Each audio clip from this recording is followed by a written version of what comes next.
The last thing I want to say is that since this game was released, there has been a lot of bullshit saying that certain monsters are tier 1 or OP. Please ignore it unless that person has awakened monster by 15 at max or skill level and used it himself. Hello, my name is Storyteller. I remember, so you don't have to. I am the official partner streamer of Summoners War Chronicle in Korea. Anyway, Summoners War Chronicle global server has been released, and I know that many users are enjoying the game. As an aside, everything was full of inconvenience when this game was first released in Korea, but it is fortunate that this has been fixed on the global server. For example, entering a repeat dungeon was to clear the dungeon from the beginning to the end. It doesn't start in the front of the boss room. Anyway, I made this video because newbies who are just starting out might need a guide. I will only tell you important tips, so please watch the video until the end. Number 1. Summoner. If you are newbie starting out, I recommend starting out with Kina or Orbia. You will have to clear the main quest for each summoner anyway, but when you first start, I recommend a Kina with attack up, healing and reviver, or Orbia who can inflict powerful damage. To be honest, I don't think Cliff is particularly good when clearing the main quest. But since it is not that important, so you can start with Cliff. Number 2. Monster. While playing the game, you may have obtained various monsters through monster stories or in summon altar. However, I do not recommend concentrating on raising net 5 monsters from the beginning.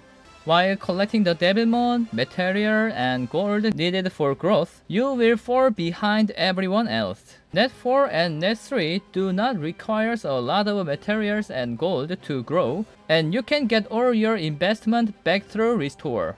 Of course, if you are a whale, ignore it. Get your Net 5 monster for awakening, for skill up, and have fun destroying everything. Number 3. Rune. Runes are the key factor that makes monsters stronger, but it doesn't make sense to say that you will only use good runes since you were a newbie. If you are just starting out, don't bother with the rune set. You only need to look at whether the sub option for rune 1, 3, and 5 is like a dealer or a tanker and use it. For runes 2, 4, and 6, you only need to look at whether the main option is like a dealer or tanker. Like a dealer, such as attack, critical rate, and critical damage, are options that makes you hit hard just by listening to them. Like a tanker are options like HP, defense, resistance, evasion, that seems to hold up well just by hearing about them. Of course, percent options are better than non-percent options, but never mind if you are a newbie. As you clear the path of adventure one by one and change the runes, you will naturally learn how to choose a set of runes and good runes. Number 4. Gold. If you are a newbie, clearing the main quest will give you a lot of gold.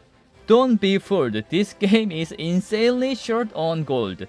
Gold used for monsters can be returned through Restore, but be careful with other contents. There is usually a rune enhancement, but it is good to strengthen runes 9 or 12 when you are a beginner. Enhancing from 12 to 15 consumes a lot of materials and gold, so don't use it unless it's a really good rune. Number 5. PvP. If you are an ordinary user, I don't think you will dream of becoming the rank 1 in the server as soon as you start PvP. In PvP, you can get important rewards such as Devilmon through coins, and Colded Open Deck is famous for beginners. Put only one weak monster in the defense team, then your tier will be lower, and you can meet open deck like you, so you can easily collect coins. Number 6. Skill.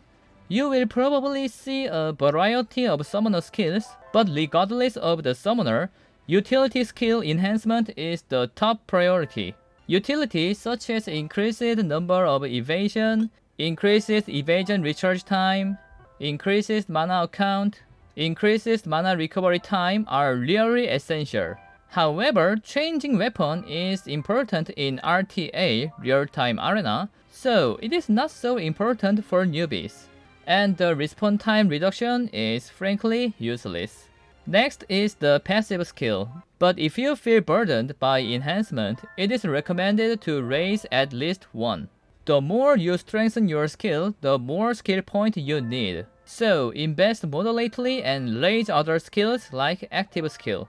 As for attribute research, don't even look at it unless you are a super ultra whale. That is a skill only PvP rankers consider. Number 7. Gear.